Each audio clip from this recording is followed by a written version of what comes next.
Hey, what's up everyone? Danny Lighten back with another microphone review. So this is the Fifine Tank 3, and to me this sounds like a very professional microphone. This sounds really good for a budget microphone. I think you can normally pick this up for around $70 to $90 depending on the sale you find it on, and this thing actually sounds really good. I mean, most budget microphones will give you not quite pro quality sound, but they'll get you pretty close. But I think this is actually giving you pro quality sound. This is a XLR and USB microphone, and currently we do have it on XLR. We will try it out in USB in just a little bit, but on XLR, this thing sounds good. The build quality is excellent, but let's do a couple of tests and see how it performs for plosives, some sibilance, and we're going to see if there's a bunch of resonance and stuff like that. So the first thing we're going to do is a keyboard test. So I'm going to start typing on my keyboard, and we're going to see if we hear a bunch of keyboard noise being picked back up. So these are the keyboard sounds right here. And remember, when you're using a boom arm, you want to have this microphone right up in front of your face. And I think that all came out wrong, so whatever. You want to have your microphone up on a boom arm right in front of your face is what I meant to say.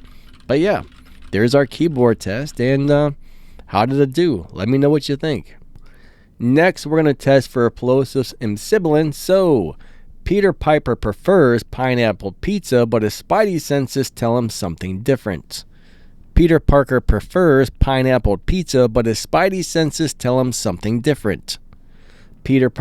Peter Parker prefers pineapple pizza, but his spidey senses tell him something different. So what we're listening for there is, do the S sounds sound harsh and shrill? Do they hurt your ears?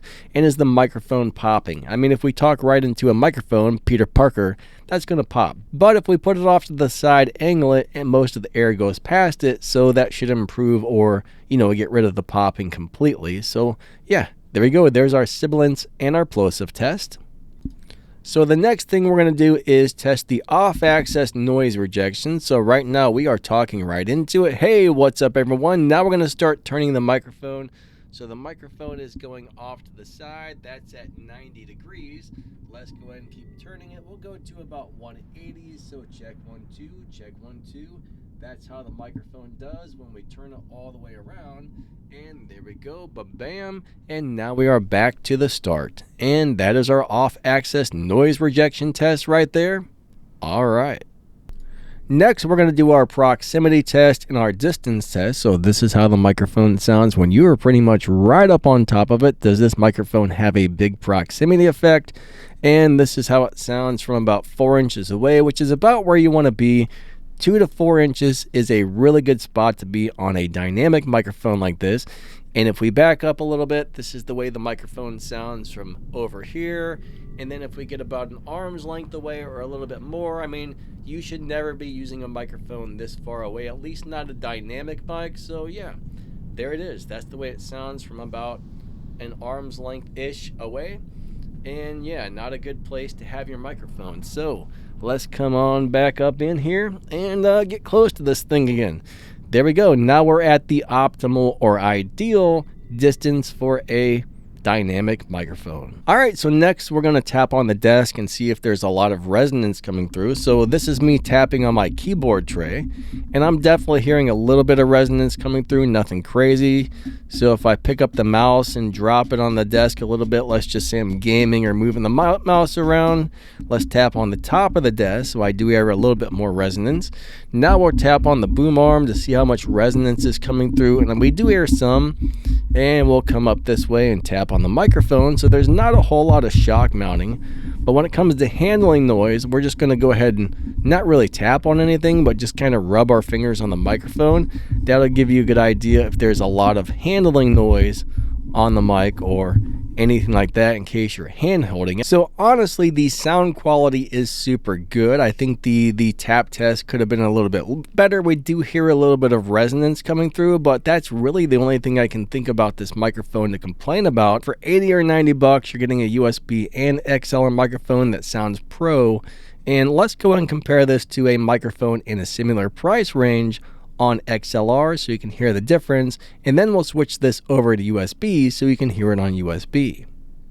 Alright, so here comes our quick microphone comparison. Right now I am speaking into the front of the Fifine Tank 3, And in just a second, we are going to plug in the Shure SM58 and let you hear it compared to this.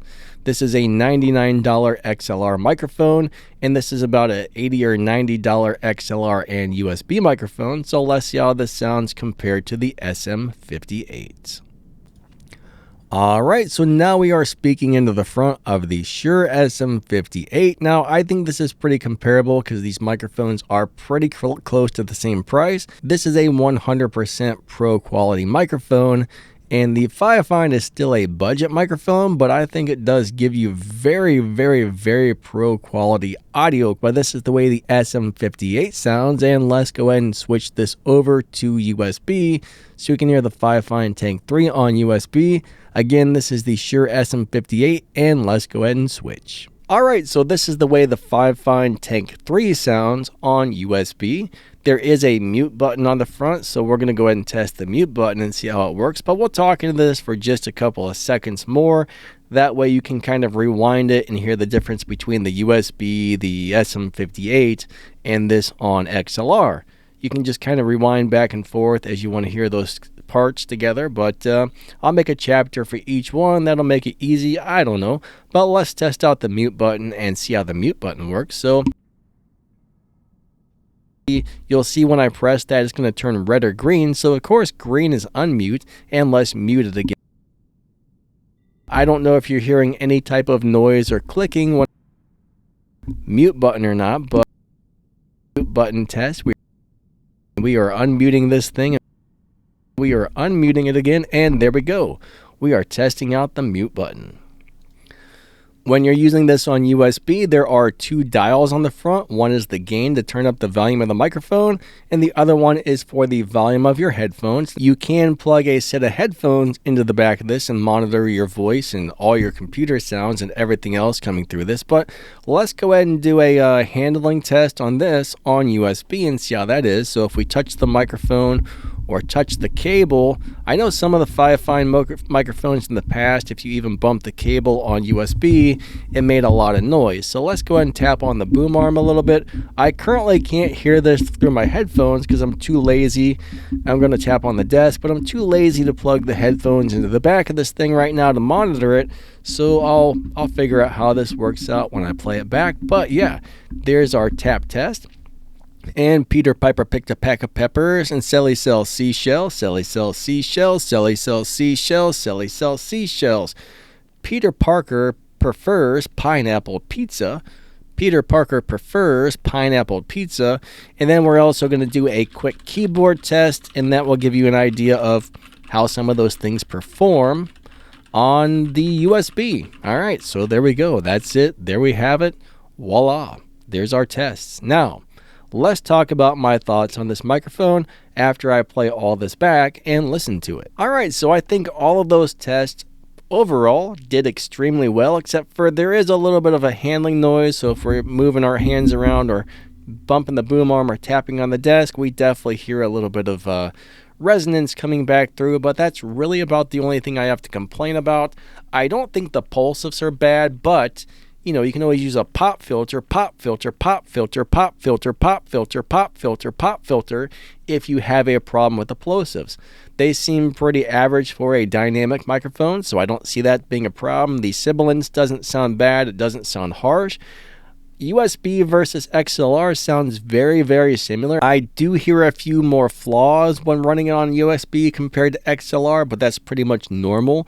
I mean, bottom line is when you're running something on USB, they're trying to fit an entire audio interface into the microphone body and keep the cost down, so you're not getting the same quality of preamps and everything else that you get in a real audio interface. But there's not a huge difference in audio quality going from USB to XLR from what I can tell, which is a huge plus.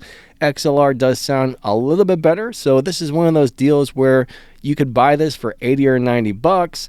You don't need an audio interface, which is going to run you, I don't know, 100 or 200 bucks. So Bottom line is, for less than $100, this will get you going and get you sounding great. But eventually, you can always go out and buy yourself an interface if you want and make the mic sound that much better. So what it really boils down to is I'm very impressed with this microphone. It doesn't really sound that much different from the SM58. I was actually surprised how similar it sounds. I think this one had a little bit more of a low end to it. This one sounds a little more detailed maybe, but I mean, on XLR, it definitely sounds just as good as a pro quality microphone. I mean, the Shure SM58, this is the microphone that you see comedians using up on stage. You go see your favorite band play, there's a pretty good chance they're singing into one of these. I mean, this is one of the most popular microphones in the world. There's been more copies, I think, of this in the SM57 sold than pretty much any other microphones in the world. I mean, these are one of the most used, most popular microphones. Now, you can go out and buy one of these for $99, and these are built to military specs. These things will last you for years, so these have excellent build quality. This also seems to have excellent build quality. I don't know how long something like this will last you, but it seems like a great value for the money. The whole point of something like this is you can buy the microphone. You don't have to go out and spend $100 or $200 or $300 on an audio interface right away, and then you can always get one later. So I do think a microphone like this has its place. It sounds great. It's a really high quality sounding microphone, and I like it a lot. I actually do like it a lot. It's very clean, very clear, very detailed. So even when we're on USB, this thing sounds pretty darn good. So yeah, I do highly recommend this if you're somebody looking for a budget microphone that doesn't want to go out and buy an audio interface right away or something along the lines of that. This is a great sounding microphone, and I like it a lot. Now, they did send me this microphone for free, but this is an honest review, and I will put a link down there in the video's description to where you can get one of these if you're interested.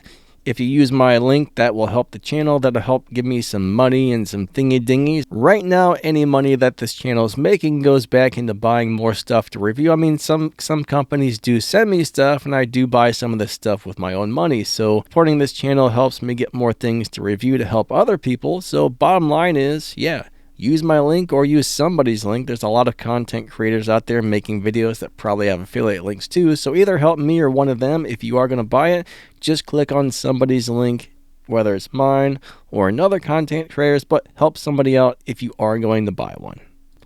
But what it really boils down to is this is a great sounding budget microphone. I mean, honestly, it's probably the best sounding budget microphone I've ever heard. It's very clean. It's very clear. It sounds really nice. It doesn't have as much low end as something like the SM58, but it's definitely cleaner and clearer and makes your voice a little bit to understand easier, a little bit easier to understand when you cut some of that low end out. So this would actually cut over some game audio or a music track or something better than the SM58, I would say, because this is kind of boosting the highs a little bit, cutting out some of the lows, and that really makes your voice stand out above any background audio. So yeah, great microphone for gamers, YouTubers, vloggers, podcasters. Anybody speaking into a microphone would really like this thing, I would think. Anyways, thanks for watching. Don't forget to like and subscribe, and thanks for watching my video. Alright, quick singing test. I'm going to Jackson. I'm going to mess around. I'm going to Jackson. Watch out, Jackson Town. We got married in a fever, hotter than a pepper sprouts. We've been talking about Jackson ever since the fire went out. I'm going to Jackson. I'm going to mess around. I'm going to Jackson. Watch out, Jackson Town. Thanks for watching my video. I hate to say, but it's time to go. Maybe you can watch another one. That might be really fun. Thanks for watching my video.